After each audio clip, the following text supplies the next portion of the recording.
All rise for the Honorable Perry T. Cook. Chapter 61. 1 Mile Run. I have seen both men and horses kick at the ground before they race. I have plenty of reasons to want to kick something today. I scratch up the surface of the school track. The boys are running first. The girls are waiting on the bench. The air is chilly, but I feel heat around my nostrils. I also feel Brian Morris staring. He's been doing that ever since Miss Maya pulled me into the hallway to nix my Blue River Story presentation. Either he wants to know what she said to me, or he's thinking about how he's going to bury me in the next 7.5 minutes. "Come on, Perry, make it your best mile yet," I hear Zoe call to me. Brian's friends all call out and cheer for him. They're louder. At least no one says, "Bury Perry." Mr. Cinder gives us a ready, set, go. Brian and I move right into the front. We run shoulder to shoulder. I remind myself to stay at my own pace. Soon he's ahead of me. My feet make a crunching sound on the cindery track. I huff a breath out every time my left foot strikes, the way Mr. Hazley taught me. I hear in my ear saying, "Hoo-ha, hoo-ha, keep the rhythm." I think Brian is going to burn out if he keeps his pace on.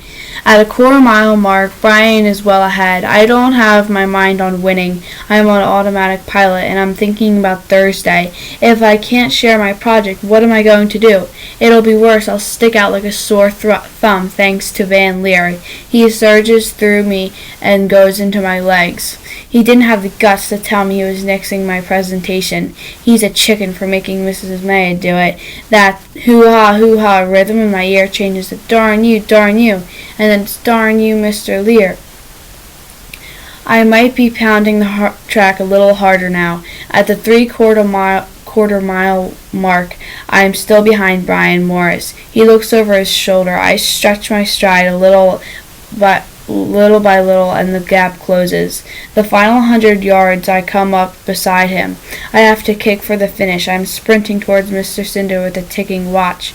Brian tries to catch me. I go on by 7:10, Mr. Cinder calls out as I cross over the finish line. If I could smile, I would. That's a personal best. My legs chug to a stop. I lean forward and rest my hands on my knees and breathe. And 7:14. I hear the call and turn to see Brian Morris pitching the ground at the side of the track. "Excellent times, both of you," Mr. Cinder calls out to us. Then she turns her attention back to the track to call out the next finishers. Brian gets to his feet and comes up to me and bumps his shoulder into mine. Both of us are huffing and puffing. "You drafted me." "I wasn't close enough to draft," I say, "until I passed you." "Race you again," he says with a sneer. I think he's out of his gourd. I'm pooped. I bet he feels worse. "One more lap," he says. He taps his finger on his chest. "Come on, take me." I should give him the chance if that's what he really wants. I look at Brian slowly. I crouch into the runner's stance. He says, "Go." I ache everywhere, especially in my lungs, which crave normal breaths about now. I hear Mrs. Sider shout out at us to halt, but we're gone.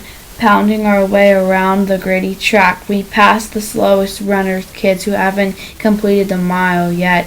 That's when I understand this was not a good idea. I mean, it's mean, but it's too late to stop. I focused on matching Brian. We run hard. This time, the finish is a blur of people. Most of the boys are standing at the line. The girls are on their feet and mouths open, shouting and cheering. I have to race. I know. I have it. My head and chest break the invisible thread of the finish line. But I am first. But am I first? Arg! I hear the sound from Brian's throat as it follows me in. There is a dull thud when he rolls into the ground. His friends moan in disappointment. Brian is laid out flat on his chest, rising and falling, rising and falling. When he can speak, he calls out, "Ah, you beat me, Cook." Funny thing is, he doesn't sound mad. Kids are hanging around saying it was close. Somebody says we were both the best runners in the class. Zoe Samuels gives me a grin and a fist bump. My legs feel rubbery as I begin to walk it off. I watch the late finishers coming in with red faces. They're ready to collapse. I offer a high five, and two of them tag my hand. Mrs. Sider calls out their times down the final finisher. She compliments them on their effort for sticking to it. Then she turns to Brian Morris and me. "That was poor form," she says. "Very discourteous, very unsportsmanlike. All I can do is look down at my shoes." She sends Brian and me to the end of the bench where we will have to sit together until the girls finish their run. We are a hunched pair of losers trying to catch our breaths. I don't know about him, but feeling ashamed of things makes my heart beat faster. We watch the girls move on to the track. Zoe always does fine on the fitness test.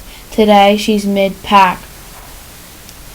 "So hey, sorry," Brian finally speaks. He keeps his gaze out on the track.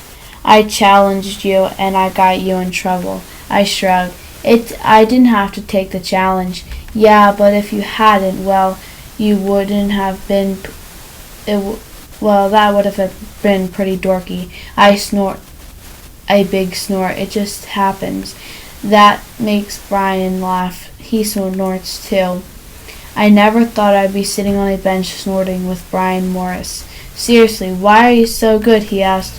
"One of my friends is super athletic." I'm thinking of Mr. Hazley. "You could say I trained with him." I like the way that sounds, and my mom's a swimmer, so maybe competing is in my genes. I look at the school track and see that Zoe Samuels is losing ground. I keep an eye on her, but I ask Brian, "What about you? Why are you so good?" "Older brothers," he says. "I'm always either chasing them or running away from them." I snort again. A few seconds later, Brian asks, "So why did you get taken to the hallway today?" "Oh, that?" It all comes back to me.